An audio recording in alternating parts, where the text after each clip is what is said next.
Hey guys, it's Matthew here from Appliance Testing Supplies. Today we're going to do an unboxing of the Seaward Primetest Elite kit.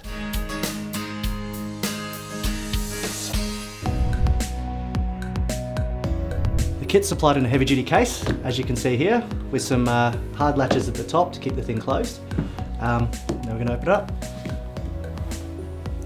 Okay, so first thing we get are the instruction, quick starter guide. Following from there we've got a calibration certificate showing all the readings of when it was tested, when it was manufactured. Instructions on setting up the PC software and PC software. So first thing you notice is the Primetest Elite Plus tester. So here she is.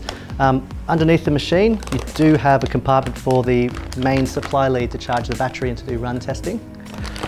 Above it we have all the test leads, the probes, the crocodile clips, everything to test all the appliances you need. This compartment contains the IEC lead for your extension leads, power boards and the like. We have a USB download lead to transfer the data from the machine to the computer, even though it does do it via Bluetooth. It's another way of doing it.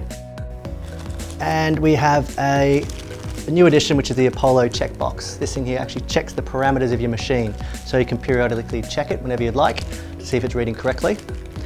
We have a new 2D Bluetooth scanner. This is the new design on new machine that's supplied with the Elite Plus machine. And we have the charging unit for it as well in the top compartment. With that, we have the instructions for pairing up the Bluetooth scanner.